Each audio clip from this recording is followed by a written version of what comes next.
Hey everyone, welcome to hok'stutoring. I hope you're having a great day because today we are doing question 14 from chapter 3b. This is your circular function chapter, and hopefully this video today helps you finish that chapter as quickly as you can. Okay, right, so let's get into the question. Question 14, in a right angle triangle GAP, so this big triangle right there, AP is 12 meters, okay, so the height, and GA is 5 meters, so that's the base. The point T on AP is such that, so this point T is such that the angle AGT, so this angle right here, is equals to the angle TGP, so TGP, so this other angle, the one on top, equals to X radians, so we can label that as X and label that as X as well, and it's in radians, okay? So if you see an O, that's degrees, right? Without using a calculator, so obviously this is tech free, find the exact values of the following. So part A, we can solve that right here. Find tan 2x. Ooh, okay, so our goal for part A is to find tan 2x. Now, what is tan 2x? It's very simple. We know that x is this angle, x is also this angle. Tan 2x means, well, that's just both of this angle, and we want to find the tan of that. So tan 2x we know is opposite over adjacent, so TOA, opposite of this gigantic angle right here, so the combined angle would be 12, that's the opposite, adjacent is 5, very simple, 12 over 5, right? That's it for part A. Now what I want to get into is part B. So part B says find tan x by using the double angle formula. Well, they don't even have to tell us the double angle formula. We know that just by having tan x and knowing what tan 2x is, you're most likely going to use the double angle formula anyway. So let's get into it. So if you want to find tan x from tan 2x, then you have to apply the double angle formula first. And what is that? That is tan 2x equals to 2 tan x. This is also in your formula sheet. So you can always have a look at that in the exam. Don't worry too much. And it's over 1 minus tan square x. Okay? Right. We want to find tan x. So we need to make tan x our subject. But how can we do that? Well, we know tan 2x is 12 over 5. So we're just going to sub it in. Equals to 2 tan x, so writing the same equation, just subbing in 12 over 5 into tan 2x, and then what happens afterward is we can shift things around, right? So we can just move things around. That's 12 minus 12 tan square x. What I'm doing here is I'm just shifting 1 minus tan square up, and I'm shifting 5 to the other side, and 5 times 2 would be 10 tan x, okay? Right, and then afterwards we try to make our tan square on the one side, so let's shift this to the right because I want to see a positive number in front of tan square. It's just out of habit, you don't really have to, but you know, it's good habit anyway. Plus 10 tan x, I'm going to shift everything to the right hand side, but I'm just writing it on the left.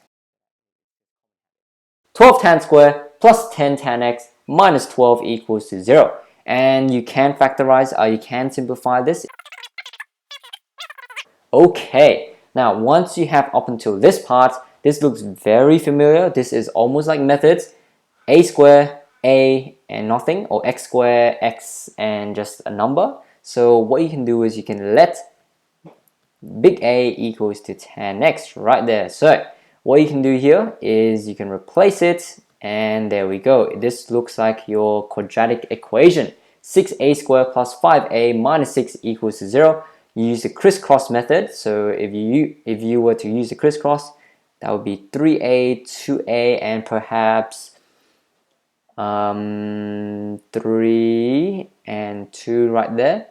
Right, if you crisscross that, you get 9a and you get 4a. Okay, we also need a negative here, so that would be the negative 2, and that would give us negative 4a, 9a minus 4a, that is 5a. Awesome. So what you write is 3a right here minus 2, and then 2a right here would be plus 3, so just go horizontally, and of course that is equals to 0, and therefore a equals to 2 on 3, or a equals to negative 3 on 2. Right, now what is a originally? Tan x. So tan x, very simple, is either 2 on 3 or tan x is negative 3 on 2. So which one do we take?